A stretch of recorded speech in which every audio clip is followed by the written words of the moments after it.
Hello guys, you're watching Play It Right. My name is Eleni. Today in this video I'm going to be showing you how to play Posthuman. Posthuman is a post-apocalyptic board game for 1 to 4 players, and you can play up to 6 with a new expansion called Defiant. In this game you play a human survivor, and your goal is to be the first player to reach the fortress.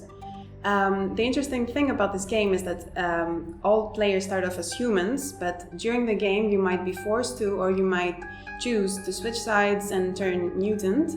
In that case your goal changes, and now you try to turn all of the other the players into mutants as well, and then the mutants win as a collective.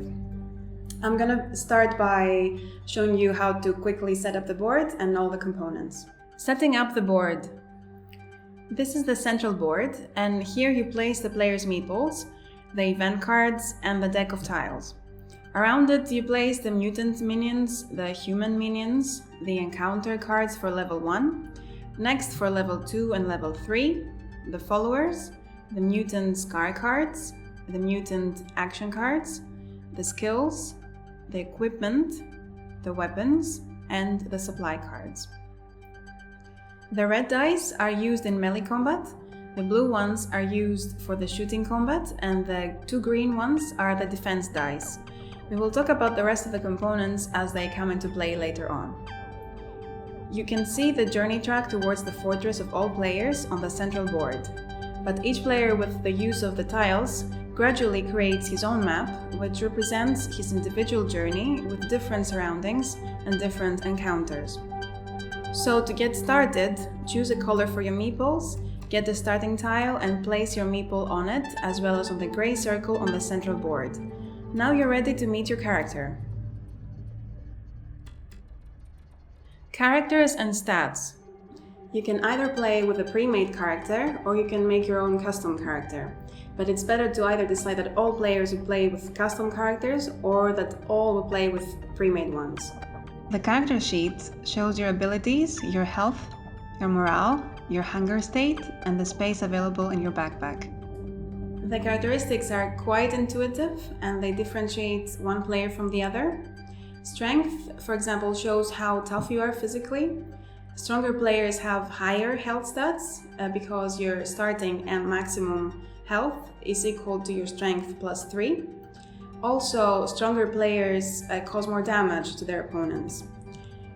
Speed shows how quick you act and react.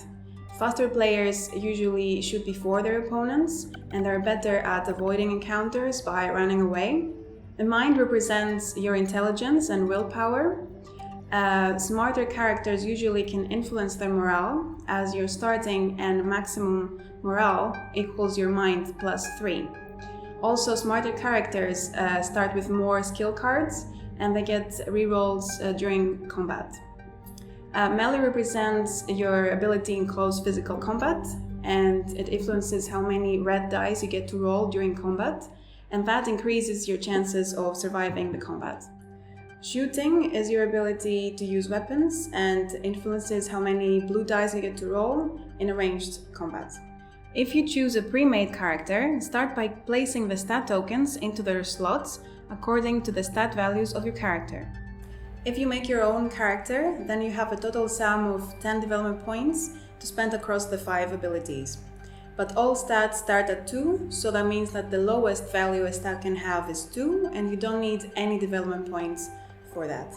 For example, I made this character. Mind 2, 0 development points, speed 5 points, strength 4, 3 points, melee 3, 2 points, and shooting 2, so 0 points. So my character is rather dumb, but extremely fast, strong, average in melee, and bad at shooting. For the pre-made characters, you get the skill cards specified on your character card right beneath your ability stats, and you also receive your starting items, which are listed right underneath. For the custom characters, draw and keep the number of skills as specified by your mind stat and place them beside your character sheet. The first number shows the number of skill cards you can draw, and the second number shows how many of those you can keep. In the previous example, with a mind of 2, you get to draw 2 skills and keep only one of them. For the custom characters, each player receives 1 flair card from the equipment deck and 7 items of food. The food can be used to buy additional equipment and weapons. This purchasing process goes as follows. First, remove any cards that refer to higher player counts. Next, lay out all equipment cards face up so that all players can see them. The fastest player purchases first and play proceeds in order of speed. The mind stat is used to resolve any ties. After this is over, players may exchange any number of food tokens for 2 ammo each. If you did not purchase any melee weapon, you automatically take the lead pipe card for free. Inventory and active weapons. Generally, there is a distinction between the weapons you can have in play and the active weapons. The active weapons are the weapons you are currently using. You cannot have more than 1 melee weapon and 1 ranged weapon in play, unless it's indicated otherwise on the card. There are cards that allow you to use multiple melee weapons in combat, but since you have only 2 hands, you cannot hold more than 2 weapons. Check the number displayed on your melee weapon hand icon to see how many hands you need in order to hold it. Place your character's starting items to the right of your character sheet. This is your inventory. Select up to 1 melee weapon and 1 ranged weapon from your inventory and place them on the left of your character sheet. These are your active weapons. You may swap them around with other items in your inventory anytime, but not after the first die in a combat is rolled. Equipment and weapons in your inventory, as well as your active weapons, they take up space in your backpack, so you cannot really carry as many items as you wish. Always place the number of inventory markers specified on each item card onto the backpack slots. You may also keep up to 3 item cards on your hand. In order to use them though, you'll have to activate them by placing them down next to your character sheet. Health and morale. Your starting health is equal to your strength plus 3. Place your health marker to set your starting health, and if it's less than 8, place a limit marker to the right to set your maximum health. During the game, for each wound you get, move your health marker to the left by 1 and move to the right when you regain health. Your starting morale is equal to your mind plus 3. Again, like you did for health, place a morale marker and a limit marker. Right below, there is the hunger marker. Your character needs to eat 1 food in most of the turns. Place a hunger marker in the rightmost slot of the hunger track. But he can also choose to save the food and go hungry for that turn. In that case, move the hunger marker 1 slot to the left and lose 1 morale. If the next turn you decide to eat, then move the hunger marker back to the right. You can decide to go hungry for more than 1 turns in a row, but in that case you lose 1 morale and 1 health. In the 3rd round of consecutive starving, you lose 1 health and 2 morale. If you continue to starve, unfortunately, you get knocked out. But we will get back to that later on. Map. The world around you is represented by square terrain tiles. Notice that at the top right part of the tiles, you see the terrain type like rural, urban, mountain, or wilderness. The terrain type indicates what type of supplies is most likely to be found there. Forest tiles can give you lots of food, but very little ammo and weapons. Urban tiles give you lots of ammo and have the most weapons, but not so much food. Rural tiles give the most equipment, along with some food and some weapons, but very little ammo. Mountains give you a balance of everything, but have 1 black zone, about which we'll talk in a second. You can also see that tiles have paths, which can lead up to 4 exits, indicating the different directions a player can move to. The tiles also show the number of turns it will take the player to complete the tile, and this is indicated by zones. The zones are sequential and can be up to 3. They contain figures which represent the number of encounters that need to be resolved in order to complete the zone. This could be a single or a double encounter. Each completed zone counts as 1 journey point, and the player advances his meeple by 1 step along the journey track on the board. This holds for all zones except the black ones, which do not give any journey points. After you complete a tile, you get the number of supply cards that is equal to the number shown at the top right corner, and you place a completed tile marker on the tile. When during a later turn you want to move back onto a completed tile, that tile counts as having only a single zone with one single encounter. Note that even though you place a tile completed marker in a tile, you count as being in the last zone of that tile until you move out. This means that you gain the benefits of a safe house, for example, until you move out of that tile. Turn sequence.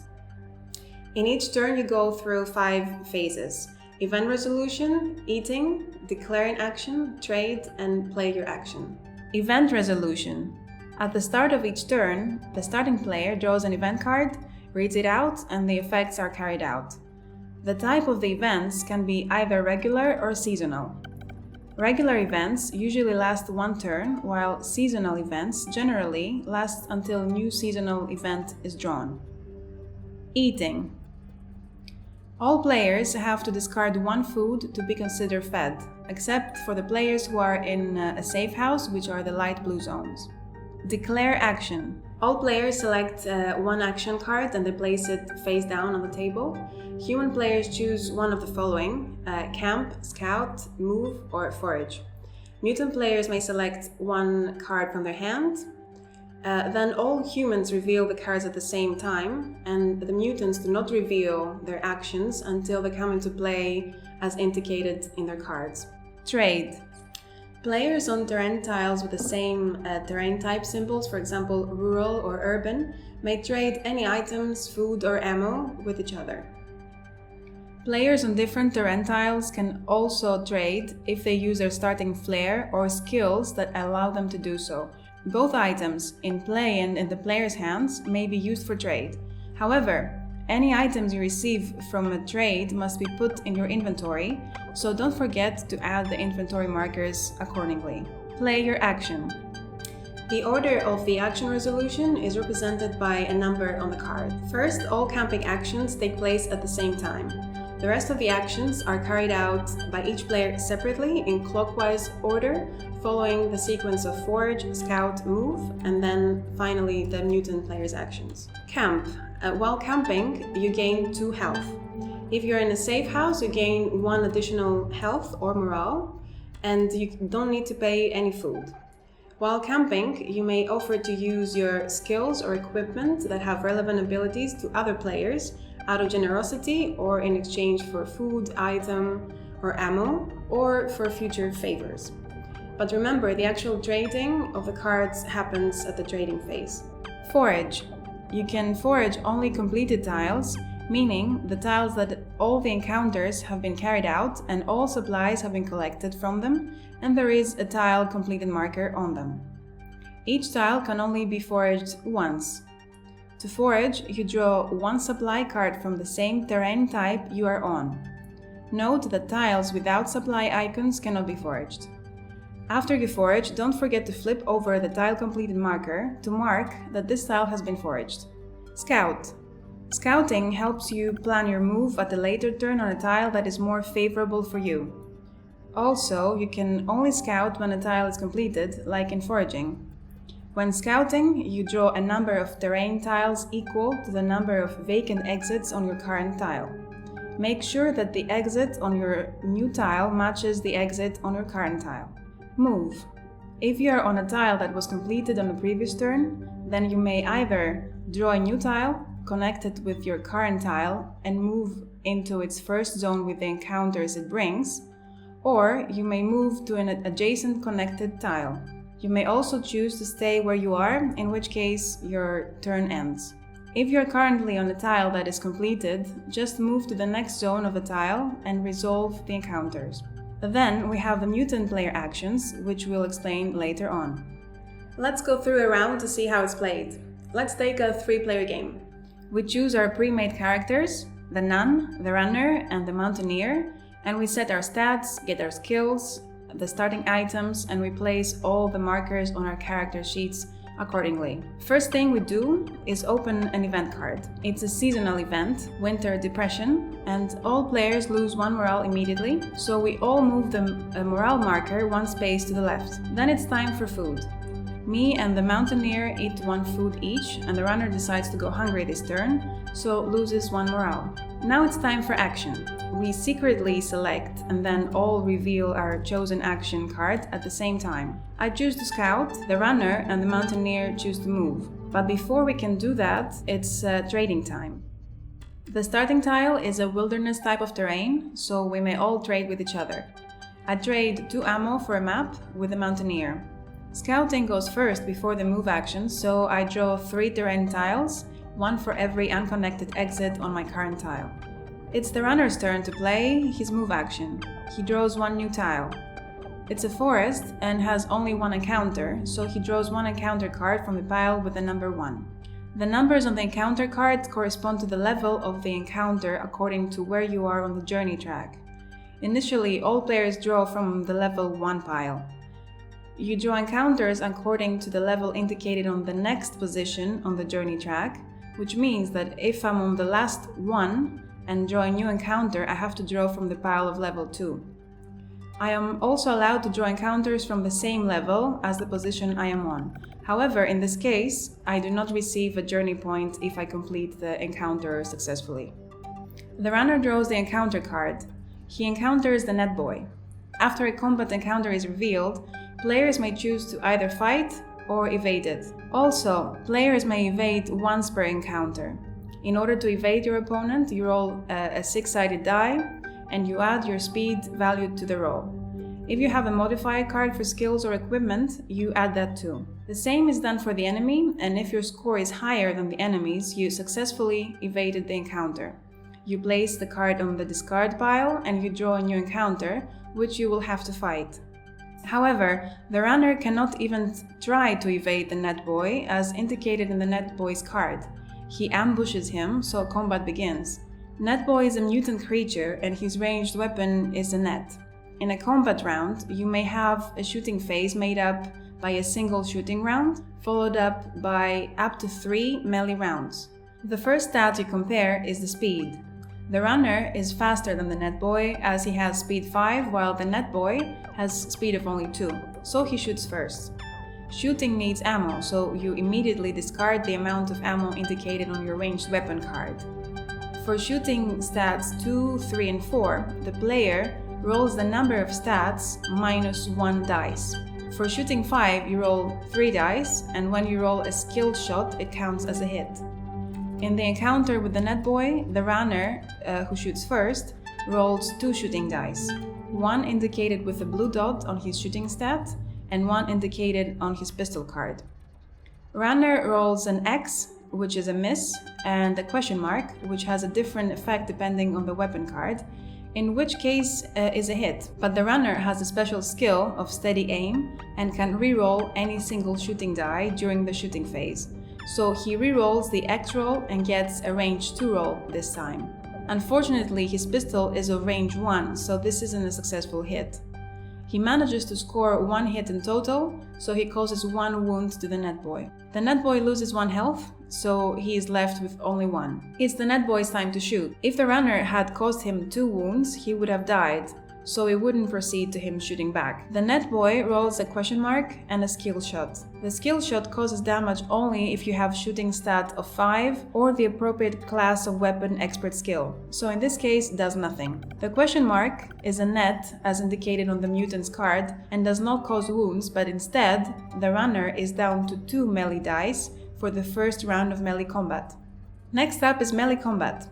Melee combat is simultaneous.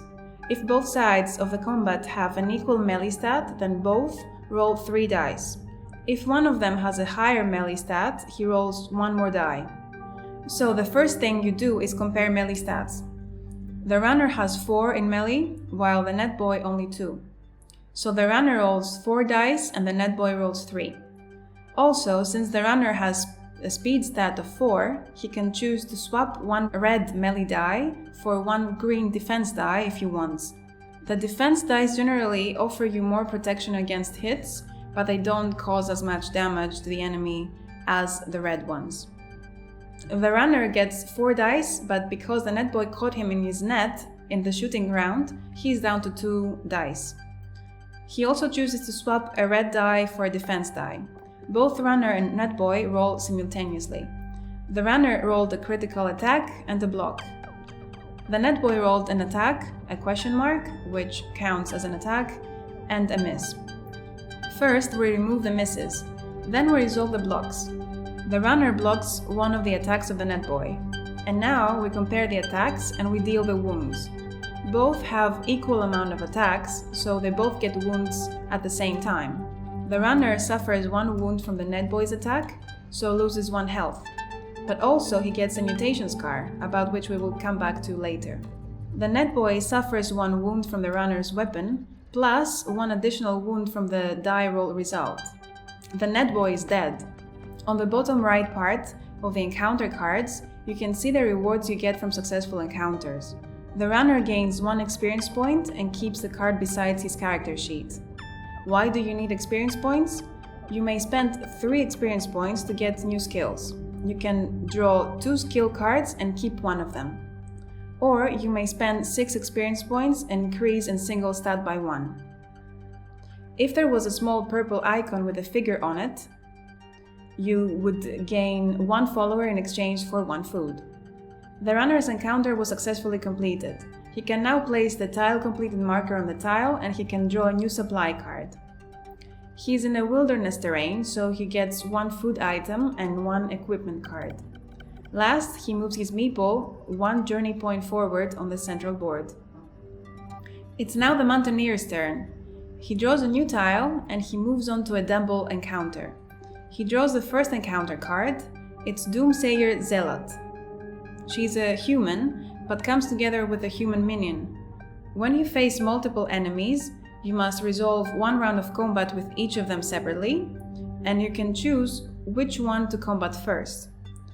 The minion he drew, known as Urban Ganger, carries a gun, while Doomsayer Zealot doesn't, so the mountaineer chooses to fight her first.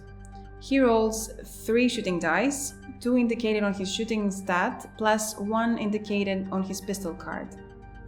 Doomsayer Zealot has only 1 health, so the mountaineer only needs 1 successful shot to kill her.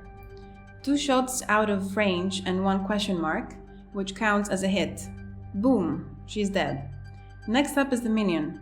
The mountaineer will try to evade this encounter.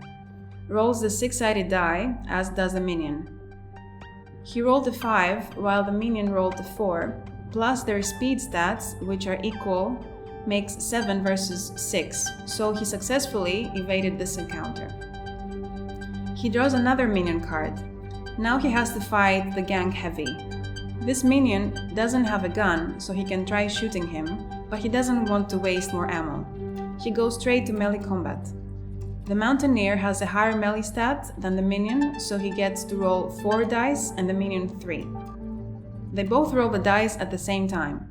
The mountaineer rolled a block, a question mark, a miss, and a critical attack. He has the footwork skill, so he can reroll a single miss result. He rerolls and gets another block. The minion rolled 2 critical attacks and a block. The 2 critical attacks of the minion are avoided by the 2 blocks of the mountaineer. The question mark counts as an attack, as indicated on his melee weapon card. The minion blocks one of the attacks, the critical one, so he suffers 1 wound from the other attack, but also suffers 1 more wound because the mountaineer is strong. The minion now suffers 2 wounds and his health is 2, so he's dead. The mountaineer gets to keep both of the cards beside his character sheet and thus gains 2 experience points. This was his first encounter, so now he draws a second one. The second encounter is a narrative one. You meet a small party with a pregnant woman. They are scarcely armed and ask if you can escort them to safety. If you agree, do not take a journey point this turn and pay 1 food to draw a follower. If you refuse, lose 1 morale and take a journey point as normal. The mountaineer chooses to help them. He discards 1 food item, doesn't get to move his meeple on the map, but draws 1 follower card. Players keep their followers face down beside their character sheet and turn them face up when they want to activate them and benefit from their effects. Followers get discarded when the player is knocked out. And with this, the round was completed. Next round, you follow the same sequence: event resolution, eating, declaring action, trade, and play your actions. Knocked out. In Posthuman, characters do not die, they get knocked out. There are 3 reasons why your character can get knocked out. One reason would be that you have health problems, meaning that your health reached 0. Another reason would be that you are desperate, meaning that your morale reached 0. In either case, you take 2 mutation scars, you discard all active followers, and you place your meatball to the starting tile. You gain 1 food, 1 health or 1 morale, depending on which one knocked you out, and you place your hunger marker to the rightmost space. You may also change any remaining health for morale or the opposite. A third reason of getting knocked out is out of hunger. When you must move your hunger marker to the left and there is no space to move to, you pass out from hunger. You then take 2 scars, discard any active followers, and move your meeple to the starting tile. You gain 1 food, 1 morale, and 1 health. If a player is knocked out during an encounter, the encounter zone does not count as being resolved, and he gains no experience or journey points. Turning mutant. Certain encounters with mutants give you scars. You keep your mutation scar cards secret, but the number of mutation cards should be visible to all players. As soon as you receive your 3rd or 4th card, then you can choose if you want to give in to the mutation or to remain human. However, if you receive 5 or more mutation scars, then you must turn immediately. Some scars you receive have no mutation on them and do not count towards the number of scars you have. You are the only one who knows that, while other players don't know exactly how far from mutation you are, they can only suspect. The mutation cards start having effect when you turn mutant, and they have been placed face up on the table. What do the scars do to you?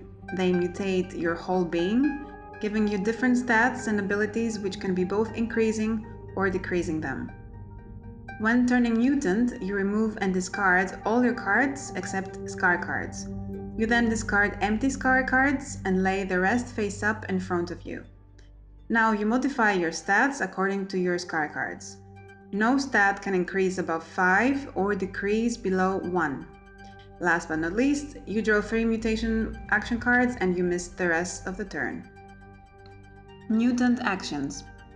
During the declare action of each turn, the mutants select a mutant action and place it face down on the table like the human players do. They can play it when the play your action part comes, following the number sequence noted on the top right corner of the cards.